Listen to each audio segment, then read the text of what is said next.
Eh bien, bonjour, bonsoir. Je vous souhaite la bienvenue à toutes et tous à cette première activité de notre nouveau cycle de webinaires, les grands rendez-vous de la francophonie scientifique dans les Amériques. Ce cycle de webinaires a pour objectif de mettre en valeur la francophonie scientifique dans les Amériques et de mieux faire connaître les collaborations de recherche et travaux réalisés par des chercheurs des établissements membres de l'AUF, tant du Sud que du Nord. C'est un grand plaisir pour moi de vous accueillir aujourd'hui. Nos deux premiers webinaires donnent aussi le ton à ce nouveau cycle de webinaires que nous inaugurons, intitulé « Oser la co-construction des savoirs collectifs ». Ce thème de la co-construction est cher à l'AUF et à la francophonie scientifique. Qui dit construction dit partenariat, collaboration, coopération, mobilisation en vue de produire ou de co-construire des savoirs en français qui reposent sur la mise en commun des savoirs et leur libre accès. Je vous remercie tous et toutes par avance de votre participation au webinaire d'aujourd'hui et de demain. Ceux-ci forment un tout. Oser la co-construction des savoirs collectifs est notre thème général, mais nous proposons aussi un regard croisé Québec-Liban. Le webinaire d'aujourd'hui présente l'approche québécoise dans le domaine de la co-construction des savoirs et celui de demain porte plus précisément sur la question de la co-construction dans un contexte de crise en prenant le Liban comme cas de figure. Les deux webinaires représentent un appel au dialogue sur la mobilisation des connaissances et des savoirs grâce à cette rencontre entre des chercheurs et des acteurs de premier plan dans le domaine de la recherche et de la mobilisation des connaissances au Québec et au Liban. Merci à nos collègues de lancer ce dialogue qui, je l'espère, sera porteur de nouveaux liens et de projets au sein de l'AUF. Merci tout spécial à mon collègue Jean-Noël Baléo, directeur régional de l'AUF Moyen-Orient, qui prendra la parole tout à l'heure, de sa collaboration depuis les premiers instants à l'organisation des webinaires d'aujourd'hui et de demain. Sans plus tarder, je donne la parole à notre vice-recteur, M. Alain Charbonneau. Grand professionnel de l'enseignement universitaire, Alain Charbonneau est aussi un ancien directeur régional de l'AUF pour la Caraïbe et jusqu'à tout récemment, il occupait le poste de vice-recteur à l'enseignement et à la recherche de l'Université du Québec en Outaouais. Monsieur Charbonneau, je vous remercie d'avoir accepté d'inaugurer nos premiers grands rendez-vous de la francophonie scientifique dans les Amériques. À vous la parole. Merci, Madame Cardinal, Madame la directrice de la région Amérique de l'AUF. Chers intervenants au webinaire d'aujourd'hui, chers auditeurs, bonjour à tous. Alors, je tiens tout d'abord à vous remercier pour l'invitation qui m'est faite aujourd'hui de prononcer un bref mot d'ouverture au premier webinaire 2021 de l'AUF Amérique et surtout de pouvoir ainsi inaugurer cette série de webinaires 2021 intitulée « Les grands rendez-vous de la francophonie scientifique dans les Amériques », lesquels viendront à intervalles réguliers mettre en valeur les recherches et les savoirs produits par les chercheurs des établissements membres de l'Agence universitaire de la francophonie, principalement issus d'établissements des Amériques. Je profiterai également de cette occasion pour mentionner que 2021 est une année charnière pour la redéfinition de l'Agence universitaire de la francophonie, dans la continuité bien sûr, puisque lors de notre Assemblée générale qui se tiendra en septembre de cette année, nous adopterons notre nouvelle stratégie quadriennale, laquelle vise à donner une place inégalée à la francophonie scientifique. En ce sens, la série que nous inaugurons aujourd'hui, la série de webinaires, est très opportune dans le cadre de cette francophonie scientifique que nous souhaitons intensifier. Septembre 2021 sera également le moment important pour l'AUF qui atteindra l'âge vénérable de 60 ans, de souligner son existence et ainsi de communiquer sa nouvelle stratégie. Donc, la francophonie scientifique inclut bien sûr la science en français, pouvoir diffuser nos recherches en français, les communiquer verbalement comme nous ferons aujourd'hui, mais également aller plus loin, peut-être par l'établissement de revues scientifiques qui prendront leurs grades au fur et à mesure qu'elles seront connues, qu'elles se développeront, eh bien, c'est de créer un espace pour cette francophonie scientifique. La science en français, mais pas exclusivement. Plus largement, on peut entendre une francophonie scientifique avec les retombées également de cette science pour le développement des sociétés et du système académique dans son ensemble, du primaire jusqu'à à la suite du parcours de l'étudiant qui aura intégré un milieu d'emploi. Alors, j'ai bien pris connaissance de votre programmation. On la retrouve sur votre site Web. J'invite nos auditeurs à aller consulter ces nombreux webinaires qui sont déjà planifiés en date d'aujourd'hui. Peut-être que d'autres viendront s'ajouter à l'automne notamment. J'ai vu que la série portait jusqu'à juillet. Et je vous souhaite avec cette programmation une année remplie de succès. Et j'ai bien hâte de voir les échos qui découleront de cette série que vous avez merveilleusement programmée. Merci à tous. Merci, Monsieur le vice-recteur. J'aimerais maintenant donner la parole à Monsieur Jean-Noël Baléo, mon collègue de la direction régionale de l'AUF Moyen-Orient. Merci Linda. Mesdames et messieurs, chers collègues, chers amis, c'est pour moi un très grand plaisir d'être avec vous aujourd'hui et d'ouvrir ces échanges inédits sous la forme de regards croisés entre le Liban et le Québec. Je tiens à féliciter ma collègue Linda Cardinal qui est à l'origine de cette initiative et à remercier en particulier tous les intervenants libanais qui ont si aimablement répondu à nos sollicitations. Thérèse El Hachem ce soir et pour demain, Moïn Hamze, Dola Karam Sarkis et Ramza Jaber. Je ne vais pas m'appesantir sur le fond. Nous vivons une période terriblement difficile. La sortie de l'accumulation sans précédent de crise que traverse le Liban est encore loin. Elle nécessitera une restauration de la confiance préalable à celle de la normalité. C'est un concept dont le sens nous semble aujourd'hui un peu égaré. Mais avec ces échanges où nous renouons avec cette tradition de débats intellectuels et scientifiques et de rapport au savoir qui a de tout temps forgé la singularité du Liban, je veux voir une sorte de signal vers ce retour, même si la notion de crise sera présente encore dans les débats, en particulier demain. L'AUF, c'est un partenaire fidèle des beaux comme des mauvais jours. En cette année de crise majeure, l'agence a su faire montre de sa réactivité lorsqu'il s'est agi de développer un soutien opérationnel en urgence, mettant en place un plan AUF pour le Liban, annoncé à Beyrouth par son recteur en décembre 2020 et qui a commencé à être mis en œuvre et qui intègre un appui à l'intégralité du secteur éducatif, de l'enseignement primaire et secondaire jusqu'à la recherche scientifique. L'objectif, c'est de préserver le formidable potentiel scientifique francophone du Liban qui est aujourd'hui soumis à très rude épreuve. Voilà pour l'urgence. Pour le long terme, parce que l'université, c'est surtout le temps long, l'AUF est à vos côtés pour construire ensemble et diversifier des réseaux universitaires avec aujourd'hui la volonté de les tisser entre les écosystèmes du cèdre et de l'érable. C'est aussi l'un des enjeux de ces deux réunions dont j'espère qu'elles donneront naissance, au-delà de la qualité de vos échanges de vues, à de futurs projets collectifs de formation et de recherche au service du savoir. Voilà, je vous remercie de votre attention et je vous souhaite des échanges les plus productifs possibles. Merci beaucoup, Jean-Noël. Alors, le webinaire d'aujourd'hui est animé par Madame Marie-Claude Lagacé. Madame Lagacé est présidente et directrice générale d'Humanovis, l'innovation à l'échelle humaine, un groupe qui est partenaire de la démarche d'aujourd'hui depuis le tout début. Marie-Claude Lagacé est détentrice d'un MBA de l'École des sciences de la gestion de l'Université du Québec à Montréal et d'une scolarité de doctorat de l'Université Laval. Marie-Claude Lagacé est aussi professeure associée au département de communication sociale et publique de l'UQAM. Madame Lagacé fait aussi du mentorat d'immigrants qualifiés dans le cadre du programme Interconnexion de la Chambre de commerce du Montréal métropolitain.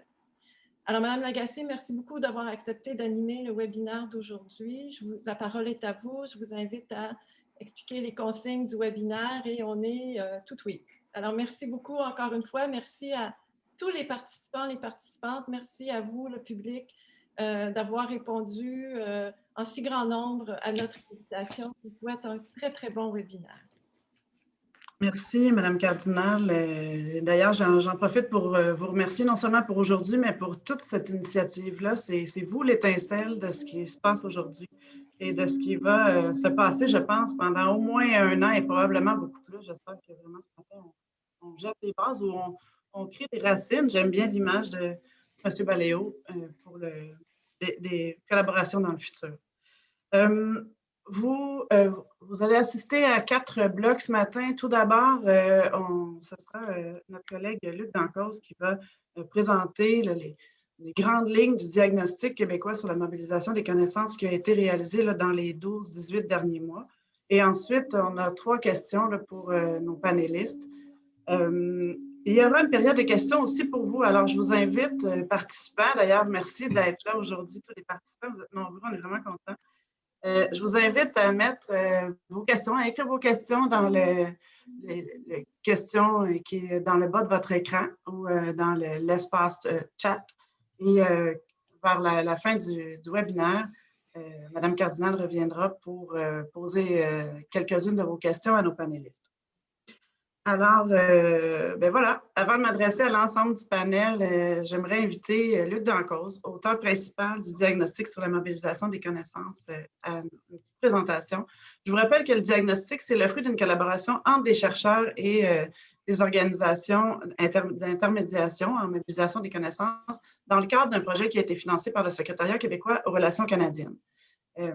Luc Dancause, l'expérience québécoise a permis de dégager que pour s'engager dans un processus de mobilisation des connaissances, c'est essentiel de tenir compte de 10 éléments que vous allez nous présenter à l'instant. Alors, M. Dancause, je vous invite à mettre la table.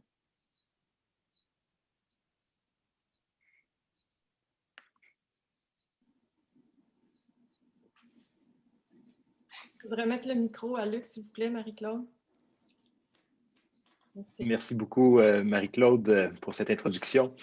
C'est un bonheur très important que je ressens ce matin d'avoir l'occasion de vous présenter le fruit de ces efforts. Il y a maintenant à peu près 1 an qu'on me confiait cette tâche de réaliser le diagnostic sur la mobilisation des connaissances au Québec.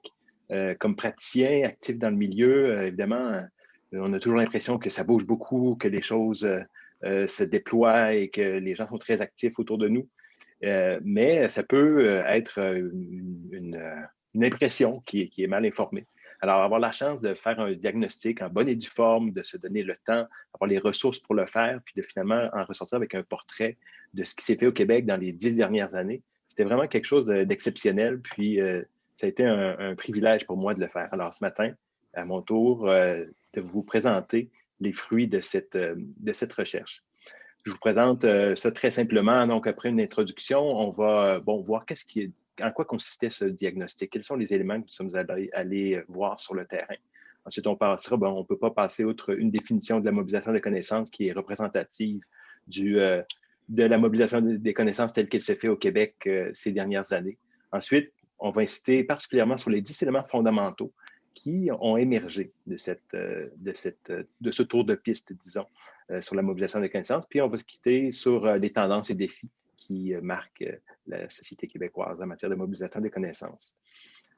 Ce qu'on voit apparaître, les activités qu'on voit en mobilisation des connaissances ces dernières années au Québec, ça repose sur un écosystème qui est complexe et ça s'inscrit inévitablement dans un contexte qui est assez particulier. On parle d'un contexte où il y a une démocratisation de l'éducation, il y a cette poussée pour des sciences ouvertes, donc des sciences ouvertes à des collaborations nouvelles, que ce soit dans l'interdisciplinarité, dans la collaboration avec les milieux de pratique.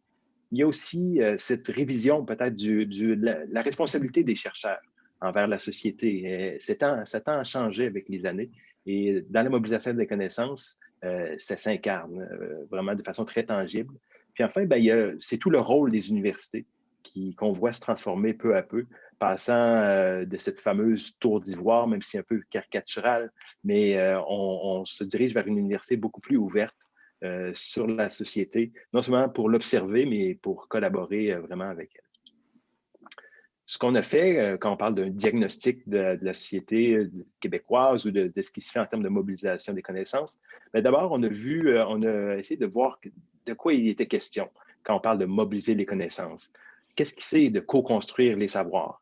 Donc, on a vu de quelle façon ça pouvait participer à la démocratisation du savoir. On a vu comment se faisait concrètement la co-construction, puis comment la production des savoirs se fait selon de nouveaux modèles. On a observé quels étaient ces nouveaux modèles. Ce qu'on a observé, on l'a fait, oui, en voyant les organisations, en voyant les différents répertoires d'organisations, de programmes et tout. On a aussi fait une revue approfondie de la littérature, ce qui s'est écrit dans les 10 dernières années au Québec par des chercheurs québécois, francophones, anglophones, mais aussi des chercheurs de la francophonie canadienne qui avaient eu un lien avec le Québec. Ça nous a permis de voir quels étaient les thèmes qui les intéressent, quels étaient les aspects de la mobilisation des connaissances de façon plus précise qui étaient au centre de leurs préoccupations. Puis, on a vu aussi émerger à travers toutes ces différentes recherches et ces lectures des répertoires d'organisations actives en mobilisation de connaissances, donc de la société civile, du secteur public, évidemment des unités de recherche, des réseaux de recherche, des universités québécoises qui prennent du galon en matière de mobilisation des connaissances et qui en font un axe central, et aussi des programmes de formation qui peu à peu se développent et voient le jour. À travers les différentes définitions de mobilisation des connaissances qu'on a vues dans notre tour de piste, il y en a une qui a particulièrement attiré notre attention parce qu'on la trouve vraiment représentative de ce qu'est la mobilisation des connaissances en 2021 au Québec. Je vais vous la lire. C'est celle de ComSanté, un groupe de recherche de l'Université du Québec à Montréal. Pour ComSanté, la mobilisation des connaissances, c'est l'ensemble des processus cognitifs et pratiques qui visent l'échange des divers savoirs. Et ça, c'est un élément clé de leur définition. La question de l'échange, non pas seulement la production et un transfert, mais un échange de savoir qui soit issu de la recherche, de la pratique, de l'expérience ou des cultures, dans le but de créer de nouvelles formes. Alors, on voit l'insistance sur l'aspect de la co-construction des savoirs. Donc, le tout pouvant servir à l'action.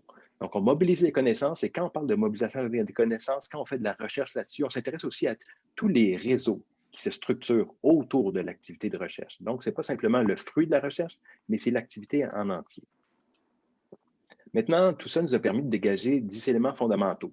Ces 10 éléments qui sont, de façon intéressante, assez similaires à ceux qui avaient été, dégagés par le Réseau québécois en innovation sociale il y a ça 10 ans. Donc, il y a une certaine constance dans ces éléments fondamentaux. Alors, ça nous conforte dans notre vision des choses, c'est-à-dire qu'on croit vraiment que ce sont des éléments qui sont à tenir en considération lorsqu'on parle de co-construction des savoirs. Le facteur humain, évidemment, il est au cœur de la démarche. Donc, c'est une démarche qui est basée sur le partenariat et qui demande aux personnes qui sont impliquées de vraiment s'investir pleinement et de façon entière. On doit construire avec la différence. C'est un aspect absolument fondamental de la mobilisation des connaissances. On ne peut pas faire abstraction de ces différences-là. Autrement, on passerait à côté de ce qu'est la mobilisation des connaissances. Donc, oui, ça entraîne une série de défis, des écueils même, mais on le sait on ne peut les éviter et qu'on doit trouver des solutions à chacun de ces écueils-là pour aller plus loin en avant. On a constaté que le processus, il doit répondre à un besoin qui est identifié. Donc, ce n'est pas simplement par la curiosité, je dirais, du chercheur universitaire qui est le moteur, mais on doit développer des produits de connaissances, des nouvelles connaissances qui seront utilisées dans la société. Donc, le besoin, il est de part et d'autre, du côté de la recherche et du côté des praticiens. Ils doivent être considérés également. La présence des personnes intermédiaires, avec la complexité de ces relations-là partenariales, la présence de personnes qui arrivent à tisser les liens, à les nouer plus solidement et à se spécialiser dans cette interaction-là est vraiment un élément fondamental dans les projets qui connaissent du succès, cette implication-là des intermédiaires. L'informel, étant donné la multiplication justement des relations sociales qui sous-tendent des projets, est absolument essentiel aussi. On ne peut pas se reposer exclusivement sur les mécanismes qu'on connaît de relations habituelles et de constitution de la recherche. On doit beaucoup miser sur cet informel. C'est souvent la clé pour dénouer les impasses. Ces parcours un peu inexplorés, ces nouveaux chemins que parcourent les gens qui font de la mobilisation des connaissances, ça veut dire travailler dans un climat d'instabilité. Donc, de ne pas toujours voir venir ce qui se présente à nous. Alors, il faut avoir cette capacité-là, ces compétences pour faire face à cette instabilité-là. Donc, c'est un élément absolument essentiel qu'on retrouve dans chaque projet de mobilisation de connaissances qu'on a pu explorer dans le cadre de ce diagnostic. Travailler dans un environnement aussi caractérisé par la pluridisciplinarité et l'approche participative, je l'ai mentionné un peu précédemment. on voit vraiment un décloisonnement des disciplines parce que la complexité des enjeux et des problèmes auxquels on s'attaque demande ce décloisonnement et cette participation-là et cette vue large, plutôt qu'une vue qui est segmentée et en silo, comme on le déplore souvent dans les approches très disciplinaires et classiques. Donc, faire les choses autrement, c'est expérimenter, c'est prendre des risques. On voit beaucoup des méthodes très innovantes dans la mobilisation des connaissances et parfois ça fonctionne, parfois non, mais il faut reprendre, remonter les manches et continuer le travail. Pour les praticiens, ça veut dire engager son organisation dans un processus qui est complexe et exigeant. Rien ne se fait de façon automatique, ça demande des décisions constantes pour ajuster le tir. Alors, c'est un processus qui demande vraiment un investissement qui est entier, comme je le mentionnais précédemment, mais au niveau organisationnel, c'est tout vrai. Enfin, c'est un processus à long terme. À long terme parce qu'il y a des liens qui doivent se tisser au préalable avant d'entreprendre les projets comme tels de co-construction et de recherche, mais aussi parce que les impacts de la co-construction des connaissances, de la mobilisation des connaissances, se font parfois attendre un peu. Ce n'est pas des projets, des impacts qui sont immédiats à la suite des projets. On peut en détecter, bien sûr, tout au long du processus, mais il y a aussi certains des impacts qui sont à beaucoup plus long terme. Donc, ça demande un peu de patience, mais souvent la patience est bien récompensée. Maintenant, je vais vous laisser sur quelques tendances et défis qu'on a pu explorer en faisant ce diagnostic-là. Sur le plan des tendances, on voit que les pratiques de mobilisation de connaissances sont très diverses. On n'assiste pas à une concentration autour de quelques pratiques qui seraient reprises à répétition. Au contraire, on est encore en mode exploration au Québec. On est encore en train d'explorer quelles sont les méthodes et les approches qui entraînent le plus de succès. On voit absolument une popularité croissante de la mobilisation de connaissances. Les projets se multiplient, quelles que soient les universités, quelle que soit leur taille, quel que soit le secteur dans lequel elles travaillent. On voit vraiment une croissance quasi exponentielle des projets de mobilisation des connaissances. Maintenant, on découvre que les secteurs les plus actifs en mobilisation des connaissances sont, ce n'est probablement pas un hasard, ceux où les canaux de diffusion sont les plus clairs. Donc, on voit une certaine relation, ce n'est pas une cause à effet, mais on voit une relation. Lorsqu'on a des canaux de diffusion qui facilitent les interactions et la diffusion des savoirs, on a un terreau propice à des projets de mobilisation des connaissances. Enfin, les formations sont offertes, se développent de plus en plus, mais il y a tellement à faire sur ce plan qu'on peut souhaiter que dans le futur, il y en a encore davantage. Des formations pour les étudiants, des formations pour les praticiens aussi qui sont amenés à travailler comme partenaires de recherche, puis aussi des formations même pour les chercheurs et les enseignants qui, eux aussi, ont encore à se former en la matière, puisque leur formation classique ne prévoyait pas nécessairement ces compétences-là dont ils auraient besoin pour faire la mobilisation des connaissances. Enfin, l'intégration de la mobilisation des connaissances dans le milieu universitaire, elle est loin d'être terminée. Elle doit s'intégrer davantage. On voit des politiques universitaires là, se développer, des politiques au central, mais que ce soit dans le parcours de carrière des enseignants, des chercheurs, il y a mieux à faire. Pour le soutien aux étudiants aussi et aux projets de recherche, on peut encore faire mieux, mais heureusement, on a des progrès qui sont admirables. Et les défis, face auxquels on se retrouve maintenant, c'est toujours la création de ce langage commun entre partenaires. On n'est plus simplement entre nous, entre chercheurs universitaires, on a décloisonné, ça entraîne un défi d'avoir un langage qui soit pas sursimplifié, mais qui soit quand même compris de part et d'autre. Ensuite, il y a la capacité de moduler les pratiques pour qu'elles profitent à tous et non pas simplement un petit groupe qui raflerait tous les bénéfices de ce travail collectif. Il y a un danger qu'on ne voit pas souvent, mais qui pointe fréquemment dans le projet de mobilisation de connaissances, c'est celui de la tyrannie de l'innovation, c'est-à-dire de toujours vouloir innover, alors que certaines pratiques éprouvées sont toujours aussi porteuses et ne devraient pas, du fait qu'elles sont un peu plus âgées, être laissées de côté. Alors, cette capacité-là d'innover lorsque c'est nécessaire, mais de miser sur l'acquis, sur les bonnes pratiques lorsque c'est possible, il faut garder ça en tête lorsqu'on développe des projets de mobilisation de connaissances. Ça demeure un défi. Enfin, l'obtention du financement demeure, ceux qui en font le savent, les projets ne sont pas toujours taillés sur mesure pour des projets qui ont des composantes de mobilisation de connaissances. Les grands bailleurs de fonds font des efforts pour avoir des programmes qui sont davantage adaptés à ce genre de recherche. Il y a encore du chemin à parcourir à cause de ces projets qui sont difficiles à saisir, dont le parcours est encore incertain lorsqu'on les entreprend. Puis finalement, ben, mieux comprendre les facteurs déterminants de la mobilisation des connaissances. Il y a des travaux qui se font en la matière, mais on a vraiment besoin d'en faire davantage parce que c'est ce qui amènera des projets qui sont plus efficaces, qui permettent de vraiment pleinement réaliser le potentiel de ces projets-là et qui feront en sorte que les ressources investies auront un impact qui est grand, qui est large et qui bénéficie à toute la société. Mais en terminant, je vous dirais que je suis très optimiste pour ce qui se passe au Québec et je suis fort heureux de voir que ça peut maintenant aller au-delà des frontières puis qu'on peut entrer en dialogue avec d'autres sociétés de façon à faire bénéficier là, de ces avancées qu'on a vues dans les 10 dernières années au Québec. Merci beaucoup.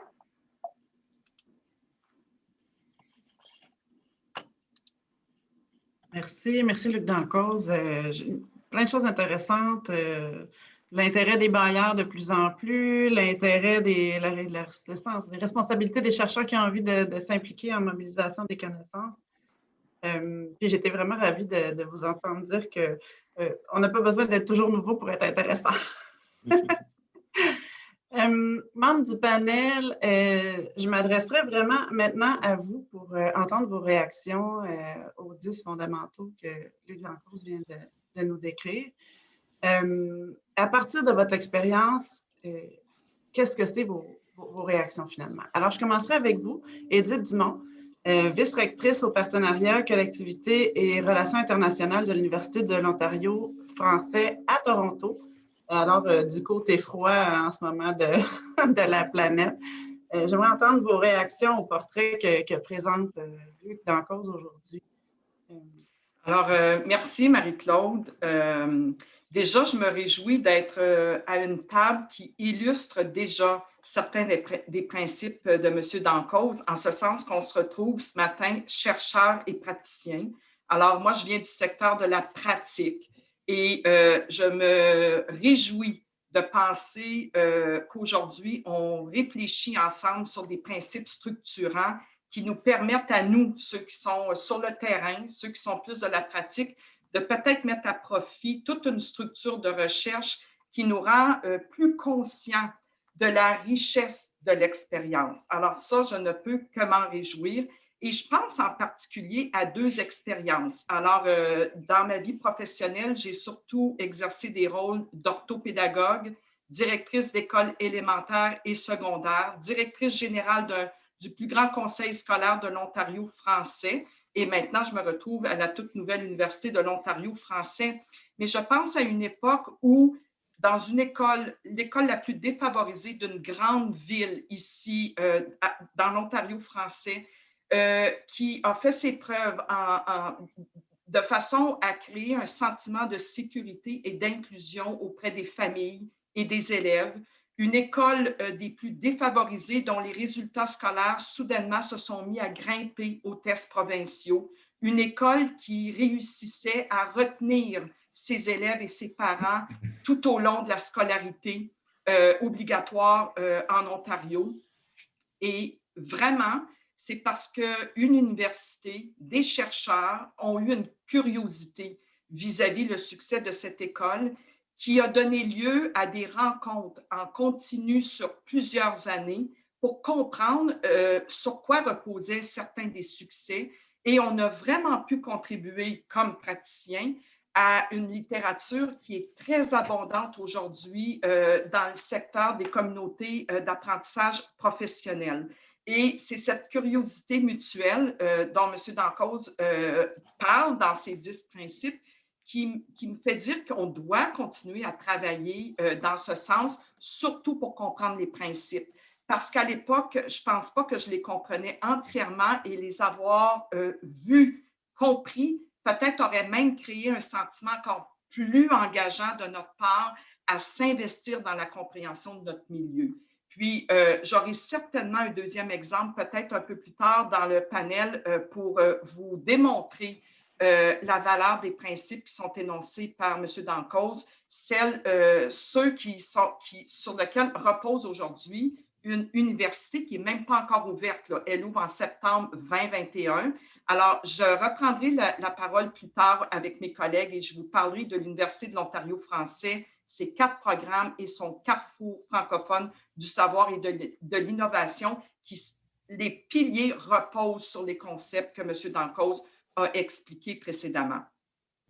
Je ne voudrais pas vous amener trop vite justement à ce que vous avez envie de présenter un peu plus tard, mais quand même, je pense que dans ce que Luc Dancause nous présentait, la formation offerte aux étudiants, c'est quelque chose qui vous préoccupe quand même particulièrement là, dans l'ouverture, si je peux dire, dans le démarrage de cette université-là cette année. Si vous me relancez, je repars tout de suite en vous disant que, en fait, l'Université de l'Ontario français est née d'une conversation qui a duré presque 3 ans entre des chercheurs et des gens du terrain. J'étais même parmi les gens du terrain à l'époque. J'étais directrice de l'éducation, donc j'étais à la tête de la gestion des écoles élémentaires et secondaires. Et c'est vraiment une rencontre qui a duré 3 ans, qui a donné lieu à des programmes et un carrefour. J'arrête, puis Madame Lagacé, peut-être qu'on y revient plus tard pour vous permettre de faire des tours de table. Absolument. Thérèse Lachem, je me tournerai vers vous, professeure à l'Université libanaise. Vous avez été doyenne de sa faculté de pédagogie de 2014 à 2020. Est-ce que, selon vous, les fondamentaux dont Luc vient de discuter passe le test en totalité ou en partie, là, selon votre expérience et votre vision de la mobilisation des connaissances?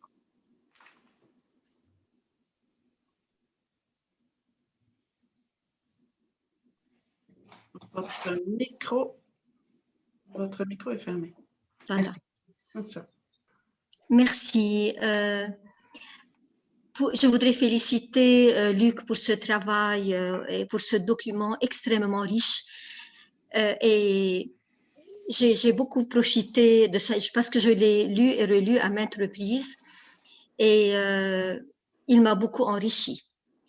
Il reste que si je dois parler vraiment de l'expérience, de ma propre expérience à ce sujet, nous avons à l'Université libanaise, je vais dire très brièvement, à la faculté de pédagogie qui forme les enseignants pour tous les cycles et toutes les disciplines. C'est une université publique et la faculté de pédagogie est la plus grande au Liban. Donc, je vais parler de 3 projets très brièvement.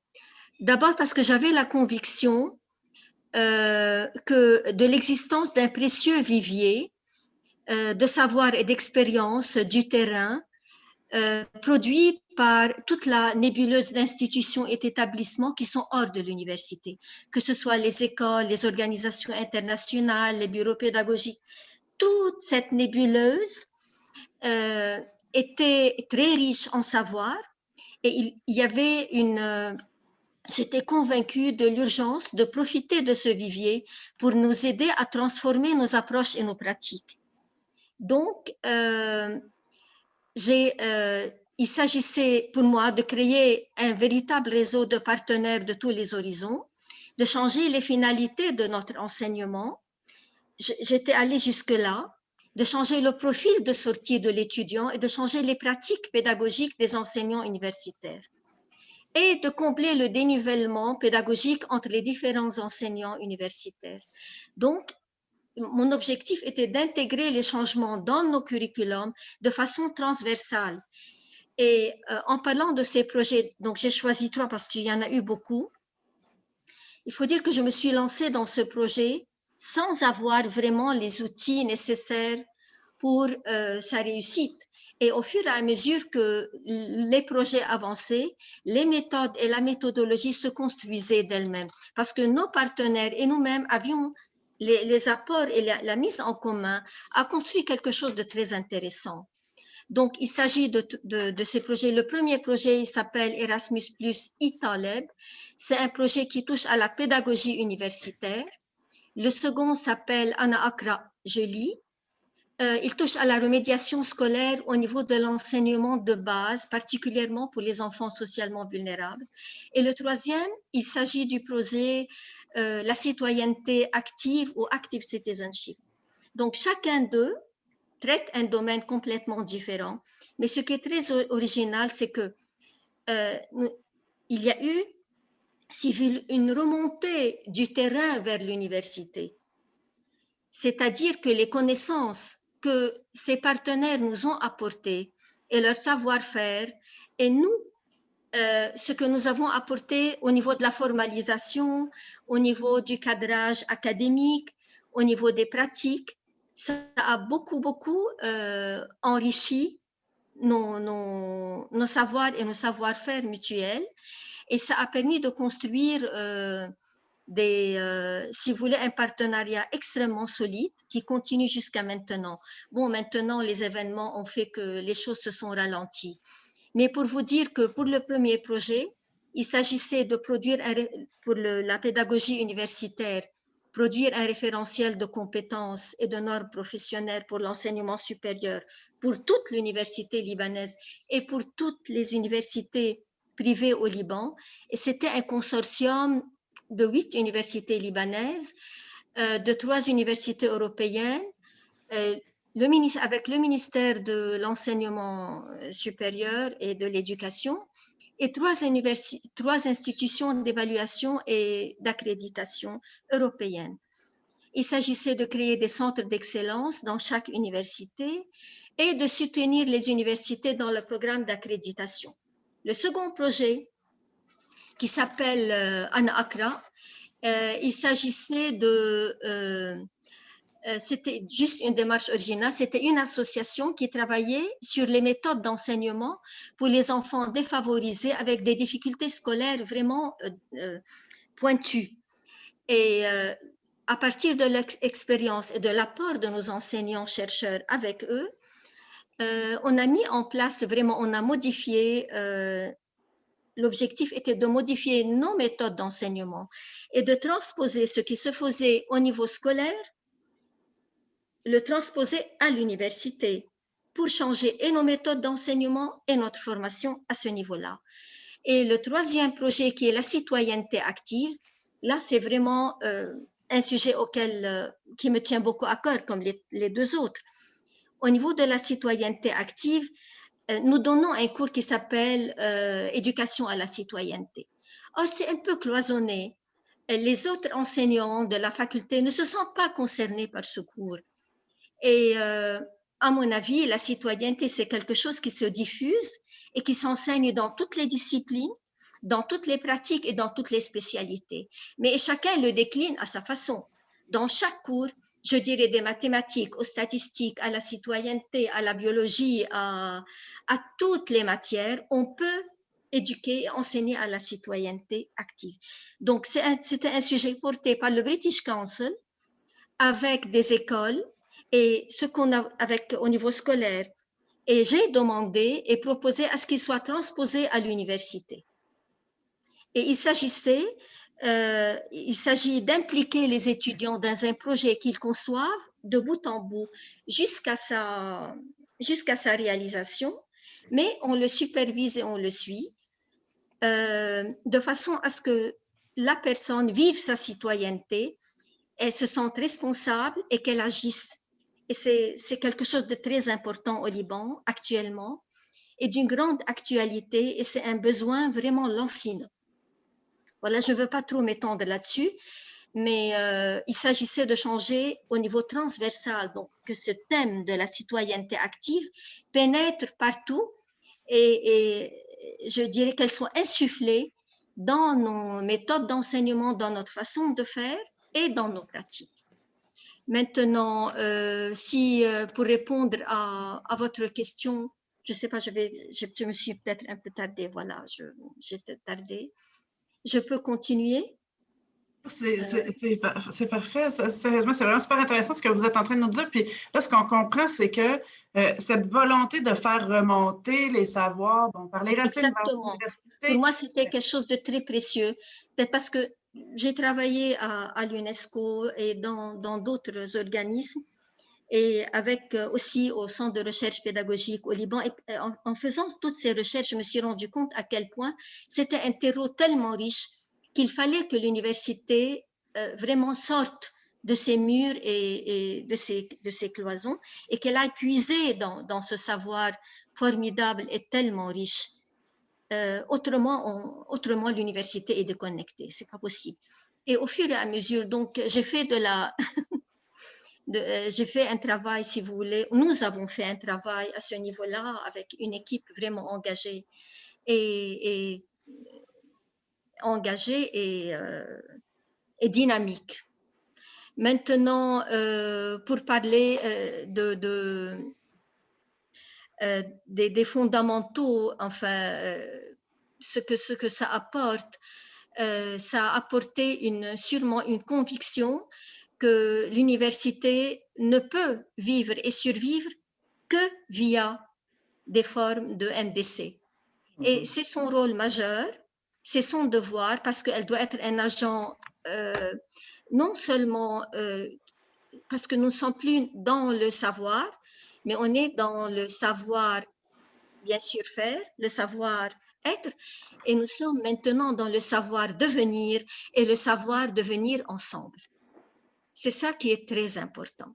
Et il faut que l'enseignement supérieur vraiment se lance dans cette voie. Je vous remercie. Vincent Van Scandel, merci Madame El-Hachem. Vincent Van Scandel, les propos de Madame El-Hachem sont certainement de la musique à vos oreilles. Vous êtes directeur général de l'organisme de liaison et de transfert Territoire innovant en économie sociale solidaire, le TIES, et vous êtes aussi président du RQIS qui était derrière, et vous faites partie des penseurs qui étaient derrière la réflexion de 2010 et du diagnostic de 2020. On est en train de parler d'université du futur. Êtes-vous surpris de voir que les 10 fondamentaux ont passé le temps et comment les voyez-vous être des leviers peut-être ou des racines pour l'université du futur? Oui, merci. D'abord, merci de l'invitation et surtout de l'organisation du séminaire. Puis merci à Luc Dancause pour tout le travail et à tous les gens qui sont autour. Oui, c'est un an de travail. C'est un séminaire qui est sur 2 jours, mais il y a, en fait, quand on regarde ça, c'est 30 ans de travail. À plusieurs endroits, bon, au Québec en tout cas, mais je constate de plus en plus à travers le monde, que ces fondamentaux, puis on pourra éventuellement les reformuler, les compléter, bien sûr, là, mais je pense que ça passe le test de l'expérience.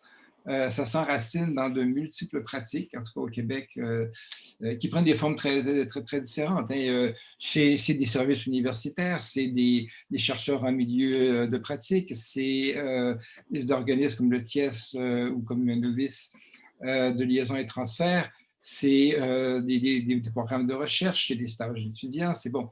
Au-delà des formes, il y a, je dirais, une expérimentation de la mobilisation des connaissances qui prend de l'ampleur, qui s'enracine et qui est d'ailleurs très documentée par, Edith Dumont l'a dit tout à l'heure, par une abondante littérature, autant de documents illustrant ce qui se fait que de littérature plus académique, y compris théorique. Et donc, c'est visiblement quelque chose qui est légitime pour la construction des connaissances. Ça semble évident à dire, mais je pense qu'il faut le dire haut et fort parce qu'il y a un enjeu de légitimité. De dire, oui, il y a un savoir académique, il y a un savoir scientifique, mais il y a d'autres savoirs et qui sont aussi importants, qui sont aussi légitimes. Et il faut, je dirais, mettre l'ensemble de ces savoirs dans la marmite si on veut avoir un potage consistant. Si on veut avoir un portrait de la réalité complétée des connaissances et que ces connaissances puissent être utiles aussi dans des transformations en cours. Ça, c'est le thème de demain, donc je n'embrayerai pas trop là-dessus. Et il y a effectivement une sorte d'ébullition actuellement. En tout cas, au Québec, c'est très clair. Tout le réseau de l'Université du Québec est là-dedans. Bon, il y a des regroupements de chercheurs sur ces questions-là, il y a des programmes de recherche. Le Fonds de recherche du Québec, on pourra en parler demain avec Mme Poisson, a lancé toute une consultation et vient de publier il y a 2 jours un rapport sur l'Université du futur où ces questions-là se retrouvent aussi. Donc, il y a une ébullition où on constate et on affirme le besoin d'affirmer la mobilisation des connaissances. Alors, donc, non, pour répondre à votre question, je ne suis pas surpris. Ben, en fait, je suis ravi. Juste le fait qu'on ait ce séminaire de 2 jours en ce moment est un moment dans, je dirais, une construction d'une reconnaissance, mais il y a aussi un enjeu que tout ce qu'on était en train de faire un peu partout, toutes ces initiatives, ces expériences, se reconnaissent entre elles pour mieux être reconnues. Reconnues dans les politiques publiques, dans les programmes de recherche, dans le fonctionnement des universités, et pour aller plus loin dans la réalité, dans la pratique. Et là, peut-être que ça demande de peut-être aller plus loin dans l'ensemble de ces fondamentaux, et puis si on en trouve d'autres, tant mieux, de voir comment on fait. Par exemple, toute la question je pense que c'est le 4e, du rôle des intermédiaires, qui est fondamental. Je reviendrai tout à l'heure, mais ce n'est pas seulement une question individuelle. Autrement dit, il faut qu'on arrive dans le fonctionnement même des universités, des programmes de recherche, des politiques publiques, du fonctionnement des organisations impliquées, à intégrer et donc à dégager du temps et voir quels sont ces intermédiaires, quels sont ces mécanismes pour que ça fonctionne. Alors, peut-être comme première réaction, je m'arrêterai ici, mais je pense que ça pose clairement l'enjeu de comment aller plus loin. Et peut-être en terminant, je reviendrai aussi sur en fait, il y a des enjeux, je dirais, épistémologiques, là, sur comment on construit le savoir. Pour le faire reconnaître, il faut aussi, je dirais, monter en généralité. Mais je reviendrai plus tard dans la discussion. Merci. Puis, en fait, le constat là, qui a permis le diagnostic, c'est que le concept de mobilisation des connaissances a muté vers, si on peut dire, là, dans la dernière décennie, vers le concept de co-construction des savoirs. Je pense que j'aurais envie de revenir tout de suite avec vous, Vincent Van Scandel. Peut-être pour que vous nous... Quelles leçons vous tirez de ça ou quel constat vous faites par rapport à cette mutation de la mobilisation vers la co-construction, puis qui illustre, là, qui sont illustrés par des projets, par exemple, Mme Mélacher, de nous décrire là, dans les mécanismes institutionnels. Oui, alors peut-être préciser d'où je viens, ça va peut-être aider aussi à comprendre ce que je dis et l'emphase que je mets sur certains éléments. Le TIES, c'est donc Territoire innovant en économie sociale et solidaire, notre organisme de liaison et transfert. On regroupe à la fois des centres de recherche, des universités, 11 universités, 6 collèges qui sont l'équivalent de la fin du lycée, mais aussi tous les grands réseaux de l'économie sociale et solidaire, réseaux nationaux, sectoriels, régionaux, de la finance solidaire, etc. Et on fait, à travers le Québec, et donc ensemble, on fait le pari qu'on peut transférer les connaissances qui viennent tant de la recherche que de l'expérience terrain dans la pratique des organisations. Apprendre ensemble pour mieux outiller les organisations et les résultats. Donc, c'est au-delà d'un projet après l'autre, c'est comment on généralise en fonctionnement, on intègre dans le fonctionnement des centres de recherche, on intègre dans le fonctionnement des réseaux d'économie solidaire, ce principe de la collaboration constante entre chercheurs et terrain. Et donc, c'est une sorte de généralisation qui est facile à dire comme ça, qui est quand même complexe à faire au quotidien.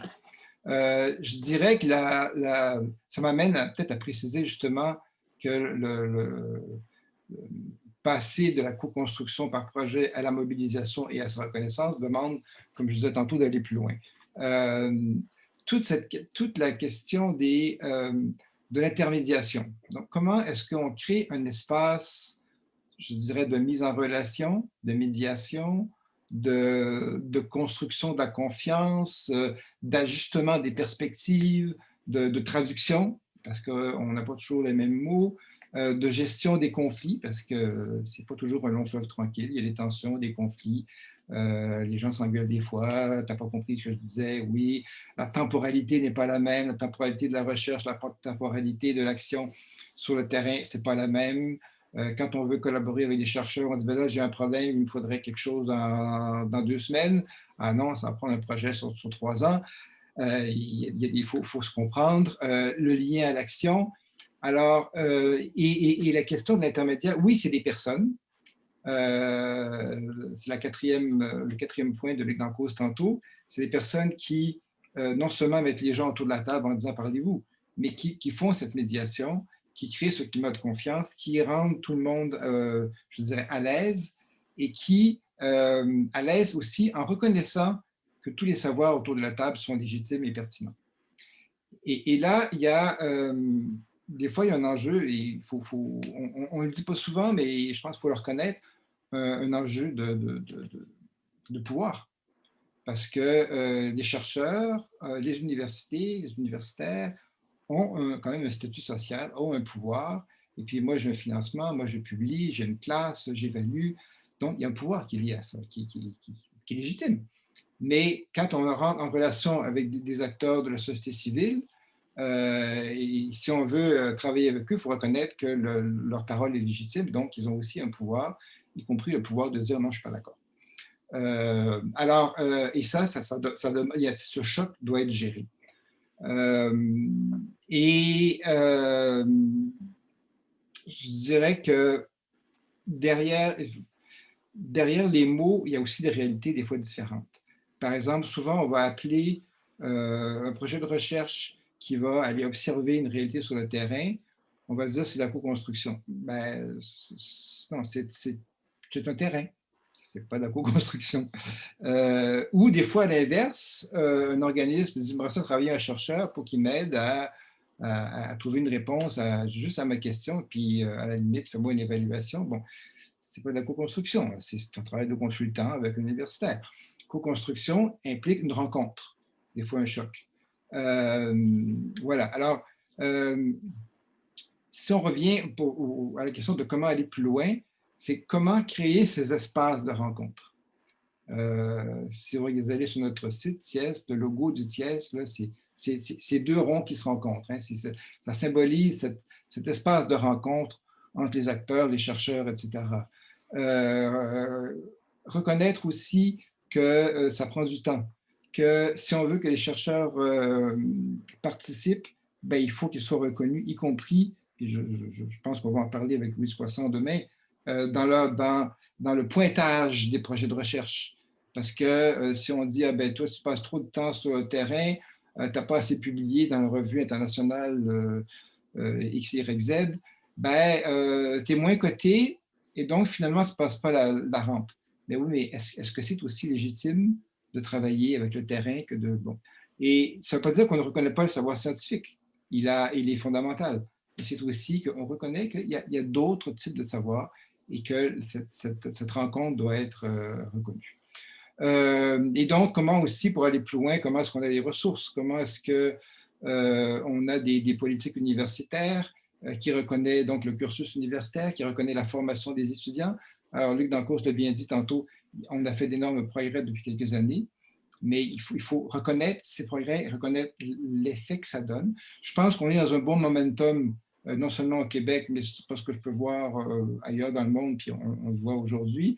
Nous, on a des discussions avec beaucoup de gens en Corée, par exemple, en Espagne.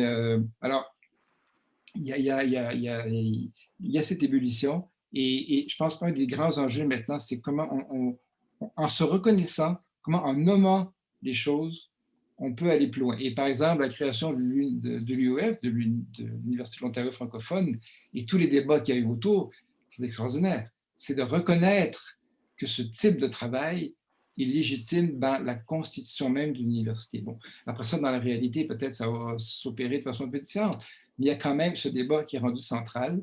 C'est pas nouveau, hein, je veux dire, il y a toute une tradition théorique, mais je continuerai tout à l'heure parce que je suis en train de m'emballer. C'est un sujet emballant. Thérèse Lachim, vous avez été doyenne d'une faculté d'université publique, vous l'avez dit tout à l'heure. Puis là, j'écoute Vincent Van Scandel, puis une université, en fait, une faculté, c'est disciplinaire par définition. Comment la co-construction peut jouer un rôle quand on est dans une institution ou dans une partie d'une institution qui est vraiment disciplinaire? Et est-ce que vous, pour rebondir peut-être sur ce que Vincent Van Scandel nous disait. Est-ce que vous sentez ces tensions-là de pouvoir est-ce que vous les avez senties à travers les projets là, avec vos partenaires qui sont hors de l'enceinte de l'université?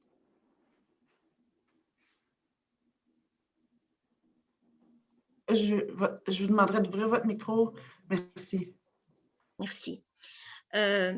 Il est évident qu'au sein de chaque institution, il y a beaucoup de variétés, de différences, de dénivellement aussi, que ce soit au niveau des savoirs, au niveau des intérêts et au niveau des représentations. Le grand effort à faire, c'est d'identifier les vrais besoins et de convaincre les autres que ces besoins sont essentiels et de les engager dans ces mouvements.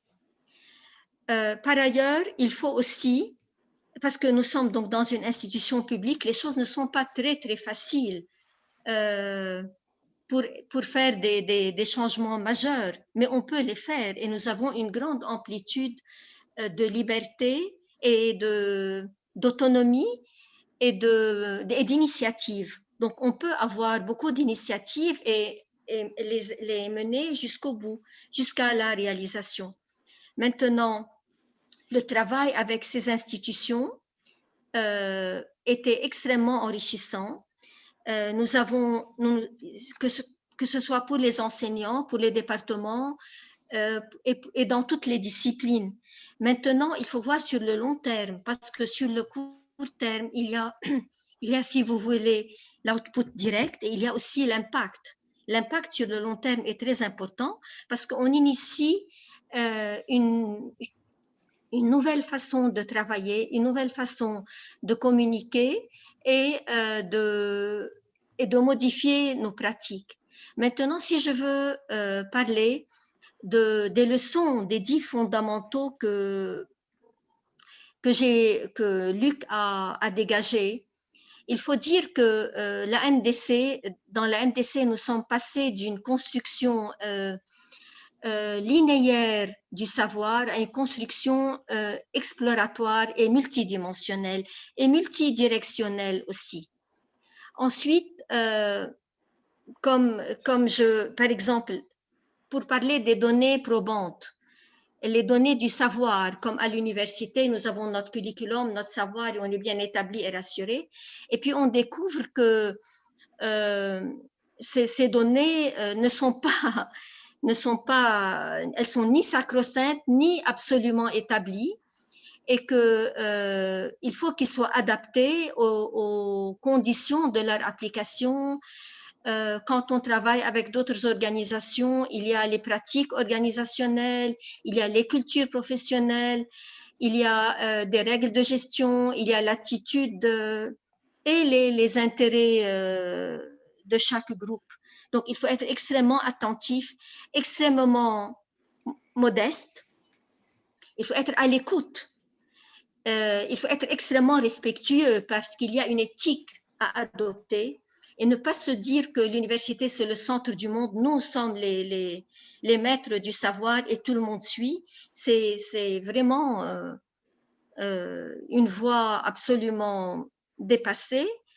Et il faut être extrêmement attentif à la réceptivité des personnes avec lesquelles on travaille et à la réceptivité des personnes auxquelles on adresse ce service. Maintenant, pour parler de la MDC en général, j'ai vu dans la MDC une véritable transposition didactique. C'est exactement, on passe du savoir au savoir diffusé, au savoir pratique, au savoir appliqué et vécu. Et que choisir parmi tout ce magma de connaissances et de savoir? Comment le sélectionner? Comment l'infuser? Et comment le rendre digeste? Et comment le rendre pratique?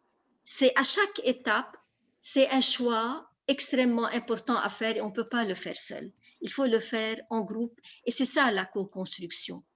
Ensuite, la MDC épouse exactement aussi comme je l'ai dit, aussi en didactique, nous sommes passés du savoir au savoir devenir ensemble, comme je l'ai dit tout à l'heure, et ça, c'est extrêmement important. Il y a aussi une reconnaissance dans le MDC, et là, Luc l'a beaucoup.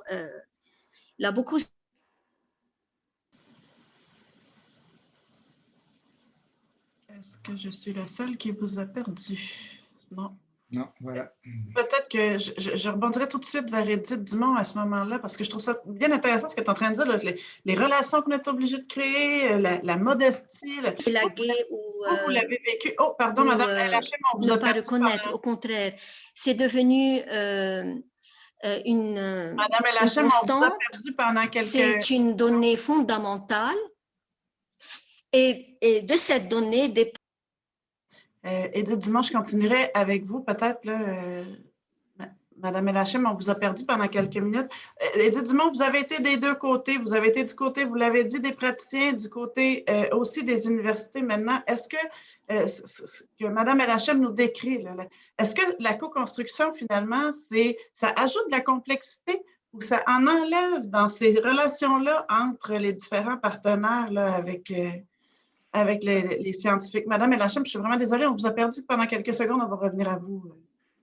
Alors, est-ce que ça ajoute de la complexité? C'est ce que je retiens, puis j'ai envie de dire non. Ça ajoute des mots pour ceux qui sont dans le secteur de la pratique pour comprendre ce qu'on réussit, ce qu'on change dans nos environnements de travail. Alors, sur ce point-là, j'ai tellement apprécié ce que Vincent a mentionné tout à l'heure en disant c'est des lieux de rencontre où chacun, on trouve peut-être des nouveaux mots, des nouvelles pratiques, lesquelles deviennent peut-être légitimes en termes de partage au niveau des pratiques gagnantes, puis qu'on peut diffuser dans divers milieux.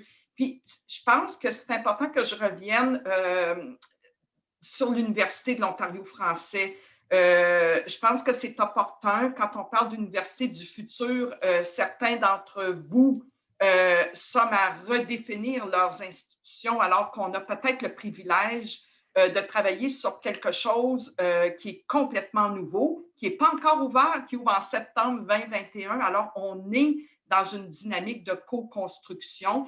Et quand Vincent parlait du lieu commun où la pratique et la recherche se rencontrent de façon authentique, le facteur temps, ça me rassure d'entendre ça parce que parfois, c'est vrai, c'est de la consultation, c'est un chercheur qui veut juste venir observer un phénomène, mais le facteur temps, alors pour l'UOF, ce sont des années de réflexion et particulièrement les 3 dernières années qui ont donné lieu à un lieu de rencontre pour des chercheurs du Québec, des chercheurs de l'Ontario français, ainsi que des praticiens de l'Ontario français qui se sont réunis autour de 3 questions. Et c'est ça qui est intéressant. C'est quand on arrive avec des questions qui interpellent les 2 secteurs. Alors, les questions sont simples. Hein? C'est quels sont les enjeux du 21e siècle essentiels? Quelles sont les compétences requises par les employeurs qui sont présentement dans des situations au Canada francophone en pénurie dans plusieurs secteurs de main-d'œuvre? Et quelles sont notre capacité comme milieu universitaire à arrimer les enjeux, les compétences recherchées et les besoins des employeurs.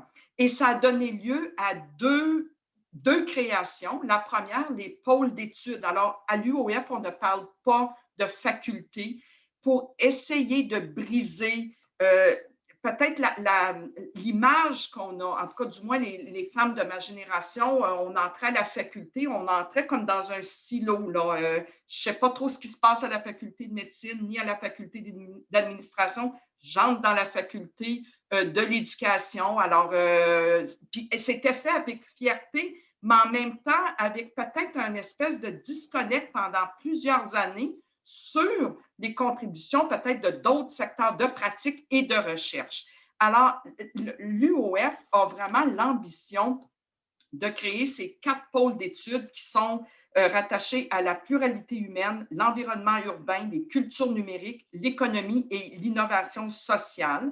Alors, 4 bacs spécialisés avec un tronc commun qui repose sur la transdisciplinarité et une expérience étudiante qui devrait être en mesure de combiner le développement de compétences de chercheurs dès l'entrée au bac spécialisé, des compétences entrepreneuriales et des compétences de praticien, de curiosité face à ce qui se passe sur le terrain.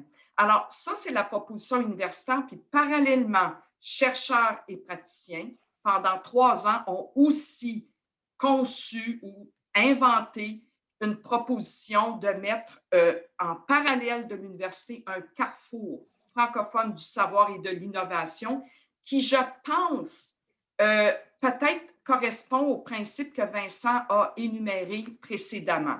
Un lieu de rencontre, de réseautage, une communauté d'apprentissage où étudiants, professeurs, entrepreneurs, organismes à vocation soit éducationnelle, économique, communautaire, culturelle, vont se rencontrer, pour apprendre à se connaître. Et là, je reviens tout de suite au premier principe de Luc qui mentionne l'importance de se connaître, d'apprendre à se connaître pour développer un climat de confiance réciproque, peut-être même un moment où justement la confiance mutuelle, s'apprivoiser comme praticien, comme chercheur. Ça, Mme Elchemen en a parlé tout à l'heure. Alors, le Carrefour qui se veut un lieu de rencontre, il y a déjà à peu près 30 partenaires qui y sont présents. Nos 4 professeurs responsables de pôle viennent tout juste d'arriver et il y a déjà des mécanismes que nous mettons en place pour faciliter ces rencontres, lesquelles, je pense qu'on va être à surveiller parce que quand la rencontre va arriver, avec l'arrivée des étudiants en septembre 2021, on devrait voir naître des projets qui vont incarner de façon, à mon avis, exceptionnelle parce que c'est conçu déjà avec certains, en fait, je dirais l'ensemble des principes exposés par le chercheur d'en cause. Alors, je pense qu'on va donner lieu à des projets extrêmement intéressants et dès le départ, avec un niveau de conscience assumé sur les 10 principes que Luc a présentés tout à l'heure. Alors, j'ai très, très hâte d'être une des praticiennes au cœur du Carrefour et de l'université et d'accueillir chercheurs, étudiants pour donner lieu à des projets, à mon avis, qui vont, je l'espère, faire un tome 2, 3 ou 4 auprès de certains chercheurs, auprès de vous, possiblement. Il y a énormément d'enthousiasme dans le panel ce matin, c'est super dynamique. Je ne sais pas si vous vous rendez compte à quel point il y a beaucoup d'activités aussi sur le chat. Là. Avant, là, Vincent Van Scandel, de vous revenir sur la question de l'épistémologie, j'aimerais juste redonner la parole à Mme Elachem pour qu'elle puisse terminer son idée qui était super intéressante tout à l'heure. Je vous donnerai 1 minute ou 2 là, pour terminer avant de passer à notre collègue Vincent. Oui, je vous remercie beaucoup. Ce que je voulais surtout souligner, c'est que la MDC, bien sûr, on est passé de ce qu'on appelle le knowledge to action au knowledge in action. Et puis, à cause de la complexification des partenaires, la MDC porte un regard très attentif, aussi bien au niveau micro qu'au niveau macro. Et c'est ça qui est très important. Donc, elle ne laisse passer aucun détail, parce que le moindre détail compte. Ensuite, à côté des compétences organisationnelles et techniques des acteurs, la NDC a humanisé les projets, c'est-à-dire qu'elle fait une large place, bien sûr, aux compétences personnelles, à l'intelligence émotionnelle, et elle épouse de par ce fait les compétences du 21e siècle qui sont, en fait, dont tout le monde parle. Ensuite, elle laisse une large place aussi au non-dit, au conflit d'intérêts, aux passions, à l'affectif, à l'émotionnel.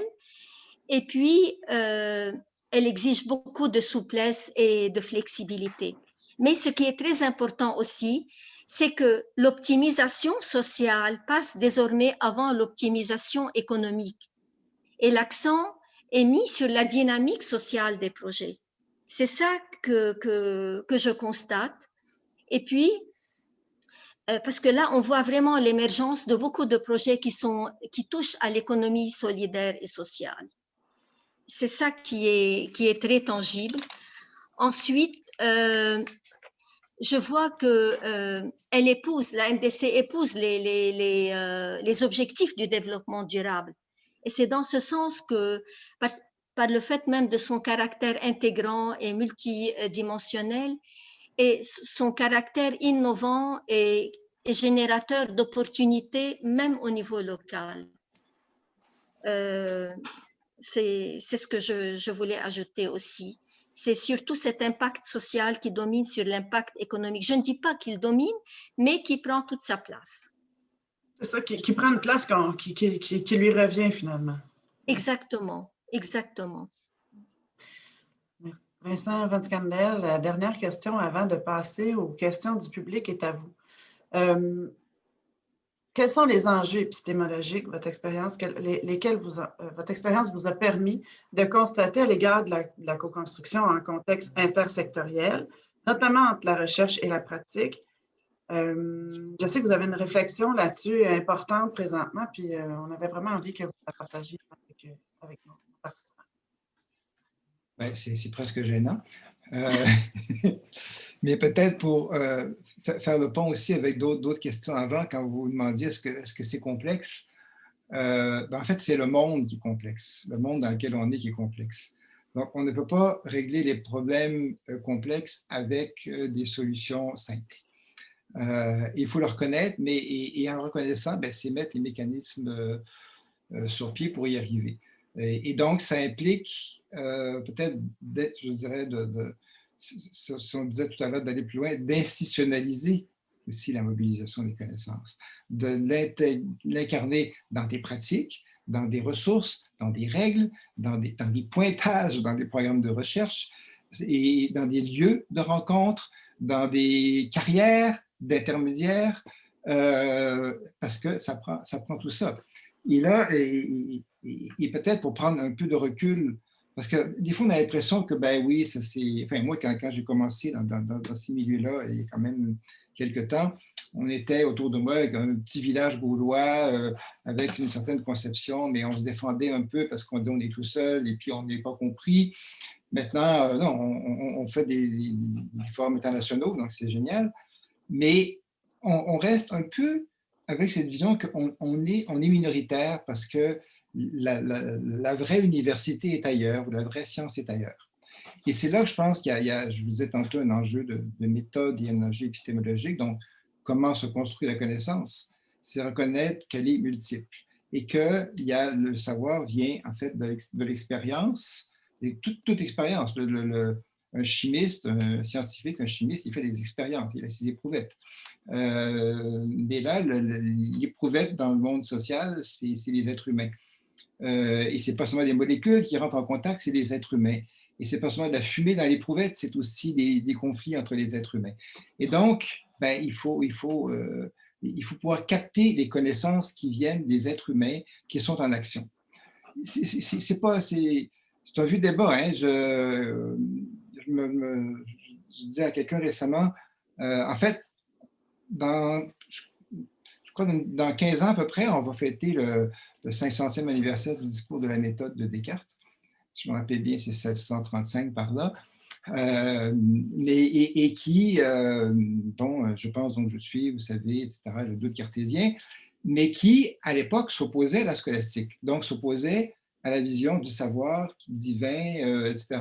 Et ce qui était une très grande avancée pour l'époque. Mais et puis il y a eu toutes sortes de débats philosophiques aussi sur l'expérience, etc. Il y a un philosophe des sciences qui était aussi un chimiste d'ailleurs, Michael Polanyi, Michael Polanyi, qui disait, qui avait parlé du savoir Tacite, qui a écrit plusieurs livres là-dessus, et qui disait, on ne sait pas toujours ce qu'on sait.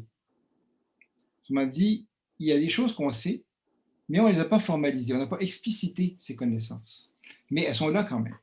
C'est le cas de tous les gens qui travaillent, qui par débrouillardise trouvent des solutions. Il y a un savoir vécu aussi, Et là, il y a un enjeu de comment on croise ces savoirs. Et je pense dans un contexte actuel de profonde transformation, de crise multiple, on ne peut pas se payer le luxe de ne pas intégrer ces connaissances nouvelles qui viennent de la pratique.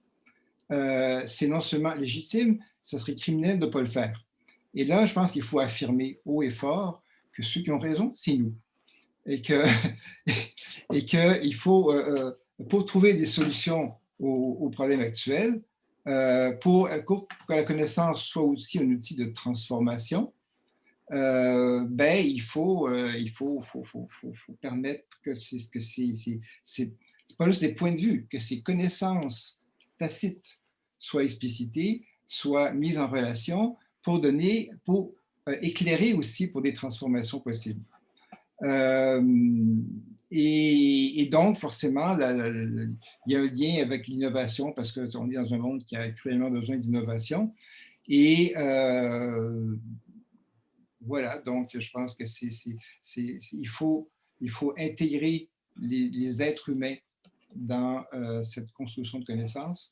Et je pense que et se donner les moyens de le faire, le reconnaître avec des programmes, des universités, des ressources pour que la société civile aussi puisse participer à ces débats, leur reconnaître le pouvoir de le faire.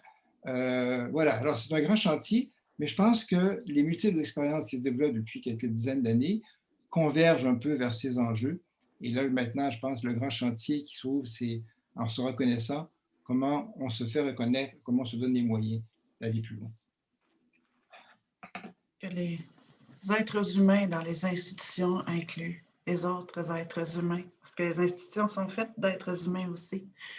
Merci, panel. On va passer maintenant, il nous reste 12 minutes. Linda Cardinal, c'est vous qui avez l'odieux de choisir les questions sur le chat pour poser à l'ensemble des invités. Et quand je dis l'ensemble des invités, c'est aussi Luc Dancause, Alain Charbonneau, Jean-Noël Baléo. Si vous avez des questions, Jason, allez-y, les questions s'adressent à l'ensemble des personnes avec vous. Merci Marie-Claude et tout d'abord, merci à ce panel. Vraiment, c'est une discussion fort à propos qui arrive à un bon moment dans l'état de nos sociétés parce on est en train de construire la société post-pandémique et dans cette société, je pense qu'il y aura une place très importante pour la mobilisation des connaissances et je reprends la très belle expression de Thérèse qu'il faut savoir devenir ensemble. Je pense que c'est le grand message de ce webinaire. Alors, merci beaucoup Thérèse. Et vous venez d'ajouter un 4e savoir à la trilogie existante des savoirs. Dans les questions, il y en a une qui a été posée par un collègue à nous, médecin de la Guinée, qui s'est posé la question en nous écoutant, mais quelle est la place de l'Afrique dans la mobilisation des connaissances? Alors, j'aimerais vous interpeller sur cette question parce qu'on a parlé de façon générale, une approche qui vient du Québec, une approche qui, on voit toute sa place et son histoire au Liban. Mais est-ce que la mobilisation, et ça fait partie des intentions, je pense, des chercheurs autour de l'écran en ce moment, c'est alors comment on élargit cet espace ou ce cercle et quelle est la place de l'Afrique dans une réflexion sur la mobilisation des connaissances? Alors, je ne sais pas, Thérèse, vous voulez intervenir? Vous voulez répondre? Thérèse nous a quittés, je pense qu'elle a des enjeux de connexion. Ah, OK. Alors, Marie-Claude, je vous laisse le soin d'identifier Thérèse est revenue. Mais peut-être, M. Charbonneau, la connaissance que vous avez, non, je ne vais pas vous mettre sur la sellette, mais la connaissance que vous avez de cet écosystème mondial francophone, peut-être que vous avez quelques pistes, sans avoir de réponse, de solution, mais des pistes pour le futur. Là, je ne vais pas vous prendre par surprise, mais... Ah, c'est moi qui dois vous unmuter. Est-ce que ça fonctionne? Ah, oui, voilà. voilà, ça fonctionne bien. Bien, écoutez, la conversation d'aujourd'hui est très intéressante et elle est à l'interface de beaucoup de choses. Alors, je vais reprendre le dernier commentaire de Monsieur de Vincent. Il l'a passé très délicatement, mais c'est important de le dire, je pense, un peu plus fortement. Le savoir, les connaissances, ce n'est pas le point de vue. Ça dépasse l'opinion, et j'ai utilisé le mot opinion. Et nous sommes des universitaires, j'en vois pas ici, vous me pardonnerez si je me trompe, qui ont en bas de 40 ans. Ça veut donc dire que vous avez tous 20 ans et plus d'expérience à l'université, et nous nous comprenons bien dans notre vocabulaire que nous utilisons. Donc, effectivement, ces savoirs d'origine multiple maintenant qui se croisent et qui font progresser, je vous dirais, par nécessité, tout le savoir que nous avons. Aujourd'hui, je ne sais pas, je suis mathématicien de formation, je travaille dans un département d'informatique avec des ingénieurs, mais aussi avec des gens en éducation, des gens en administration, en sciences comptables. Les mathématiques peuvent permettre de toucher à beaucoup de secteurs. Eh bien, j'ai pu voir la richesse dans ma propre carrière de chercheur de contribuer comme ça avec beaucoup de secteurs pour revenir plus tard vers d'autres mathématiques qui sont à développer. Maintenant, on entend beaucoup aujourd'hui, et dans la télévision québécoise, l'idée de l'opinion. Et je peux donner mon opinion et ça participe à la construction des savoirs. Ça peut très bien, mais c'est dans la méthodologie. J'ai bien entendu M. Vincent parler d'épistémologie tout à l'heure et il aborde quelque chose avec ces mots qui sont complexes et tout, qui nous font comprendre que les connaissances et les savoirs issus de la pratique ou de d'autres secteurs qui sont peut-être un peu moins fondés sur une logique immédiate comme on pourrait le trouver sur la physique, la chimie, on en parlait. Je pense que c'était l'analogie qu'on souhaitait donner ici lorsqu'on évoquait ces secteurs de sciences fondamentales, eh bien, ne sont pas suffisants pour l'extension de nos savoirs. Et aujourd'hui, on doit aller plus loin. Mais on doit également amener une précision. Et c'est de faire en sorte que lorsqu'on retrouve dans une classe un enseignant, des étudiants, lorsqu'on fait de la recherche et tout, eh bien, c'est de départager que l'enseignant, ou de le dire haut et fort, l'enseignant n'est pas là pour exprimer son opinion.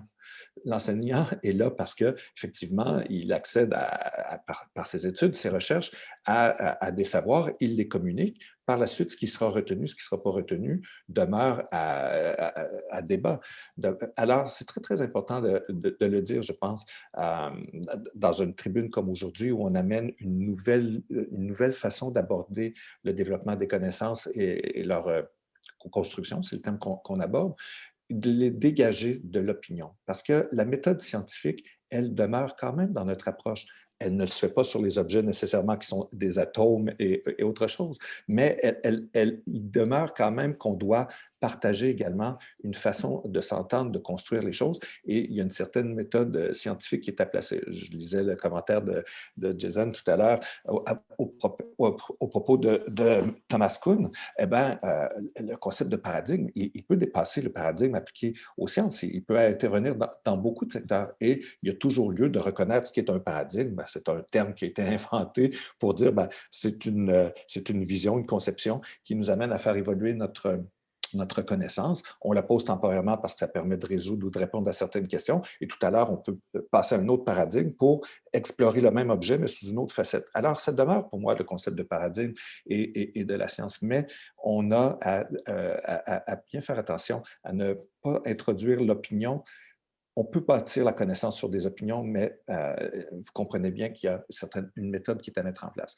Donc voilà, c'est peut-être ma réaction par rapport aux propos de ce matin. Tout doit être balisé, il y a des frontières, ça ne doit pas tout inclure, cette nouvelle façon. Et je pense qu'en précisant les balises de ce qui permet la co-construction des savoirs, comme on l'entend ce matin, eh bien, ça viendra renforcer cette nouvelle capacité qu'on se donne pour étendre effectivement le réservoir des connaissances et des savoirs. Voilà, merci.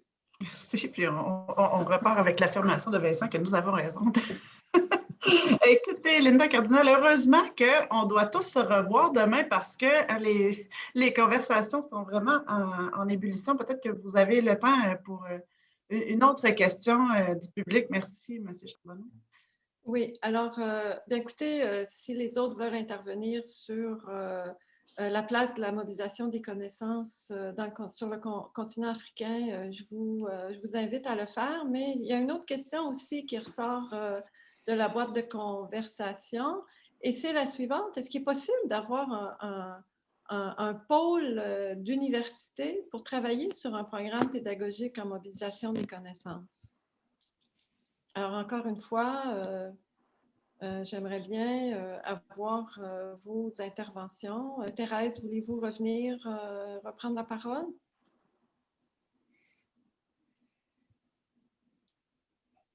Oui, merci. Merci. Bien sûr, et je suis très sensible à ce que M. Alain a dit tout à l'heure. C'est vrai, et d'ailleurs j'avais noté ça, c'est jusqu'où l'université peut vraiment se délester de sa rigueur. Non. Il y a aussi la question des valeurs. Dans la NDC, bien sûr, il y a beaucoup de participants, il y a une complexité extrêmement grande des intervenants, mais comment mettre vraiment les barrages et les barrières il ne faut pas trop s'égarer, je veux dire, il ne faut pas trop s'égarer dans le consensus et à cause du consensus, accepter de se faire des concessions qu'il ne faut pas faire. Que ce soit au niveau des savoirs et que ce soit au niveau de la construction de ce savoir. Et la preuve, quand je dis qu'il y a des associations et qui sont venues à nous pour travailler avec nous, c'est qu'ils avaient vraiment besoin de formaliser, ils avaient besoin de ce crédit académique et de cette formalisation académique au niveau de l'université pour vraiment je dirais, avoir le crédit. C'est dans ce sens-là que les institutions de l'enseignement supérieur sont vraiment très importantes parce qu'elles prémunissent vraiment le savoir de cet égarement. Et puis, jusqu'où il ne faut pas non plus, à cause de la NDC, renoncer à la recherche pour la recherche. Il ne faut pas être toujours aliéné uniquement aux résultats. Ça, c'est très dangereux parce qu'à ce moment-là, vraiment, on perd notre spécificité et on perd vraiment cette dimension et cette liberté qui est très propre aux établissements de l'enseignement supérieur et de la recherche. Et je vous remercie. Puis pour travailler avec, puis là Vincent, j'ai vu ta main levée, votre main levée, pardon, pour travailler avec une multitude d'universités, c'est quelque chose qui revient vraiment souvent, ça, le danger d'être trop orienté vers les résultats et d'oublier qu'une université, c'est là pour développer la connaissance. Vincent, peut-être une dernière intervention avant qu'on approche, on est à 2 minutes du midi. Bon, très, très, très rapidement. En fait, j'avais 2 petits points. Je pense une excellente idée d'avoir un pôle pédagogique et peut-être dans les suivis, d'avoir est-ce qu'il peut y avoir un programme international ou même au Québec de collaboration sur quelque chose de très concret. Donc, ça, je pense, c'est une excellente idée. Et ça permet aussi de mieux systématiser cette approche et d'aller vers cette reconnaissance dont on parlait. Je veux me permettre d'insister sur ce que disait M. Charbonneau. C'est vrai, je t'ai dit très rapidement trop, mais je suis tout à fait d'accord avec vous, c'est extrêmement important parce qu'au Québec actuellement, bon, après 4 ans de délire au sud de la frontière canadienne, dans un pays que je ne nommerai pas, avec un président que je ne nommerai pas, qui parlait de fake news, ça a comme légitimé le n'importe quoi, et ce qui est très dangereux. Au Québec actuellement, il y a un débat dans certaines universités où des étudiants arrivent en disant non, non, c'est l'expérience qui compte, ce que tu racontes, j'en ai rien à faire, etc. C'est très dangereux. Donc, il ne s'agit pas de dire il n'y a plus de savoir académique, il n'y a plus de science. On reconnaît l'expérience, ça veut pas dire qu'on ne reconnaît pas l'expérience scientifique aussi, et qui, au contraire, doit se croiser, se compléter pour faire quelque chose de plus solide, pour permettre de reconnaître aussi l'ensemble des autres savoirs et expériences. Alors, il ne faut pas, en soulignant un élément, comme on dit, jeter le bébé avec l'eau du bain. Merci, Linda. Je vous laisse le mot de la fin en rappelant qu'on a un autre événement demain. Exact. Alors, écoutez, je vais terminer en rappelant que Gadamer nous a bien enseigné que le préjugé est toujours le point de départ de la connaissance. Alors, j'espère qu'à tous ceux qui doutaient un peu de la mobilisation des connaissances ou de la pertinence d'un thème comme celui de co-construction, ont pu voir aujourd'hui, au contraire, comment c'est important aujourd'hui pour préparer notre devenir ensemble, de mettre ensemble justement l'ensemble des savoirs. Et on a essayé de définir ensemble collectivement qu'est-ce que ça signifie, ce concept de co-construction. Alors, merci à vous tous de cet excellent webinaire. Merci de vos réflexions, contributions. Je pense que ça nourrit vraiment le dialogue, ce dialogue qu'on voulait entamer aujourd'hui. Je pense qu'il est bien entamé. Je voulais vous informer que le webinaire est enregistré. Demain aussi, c'est enregistré. Donc, il sera rediffusé à travers les différents réseaux partenaires de cette activité et notamment à travers la plateforme de l'AUF. Les documents présentés aujourd'hui, les documents dont on parlait, les 10 fondamentaux, la présentation de Luc Dancos va être versée dans un site Internet en construction à l'Université du Québec à Trois-Rivières avec tous les partenaires et ils seront disponibles aussi dans le site de l'AUF. Alors, c'est demain la suite. On vous attend en tout aussi grand nombre.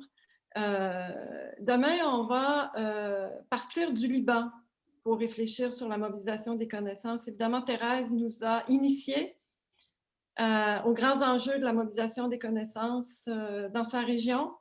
Et demain, on va approfondir ce que signifie mobiliser des connaissances en temps de crise. Évidemment, en temps de crise, nous sommes en temps de crise en ce moment, mais je pense que le Liban gagne un peu la médaille d'or des crises en ce moment.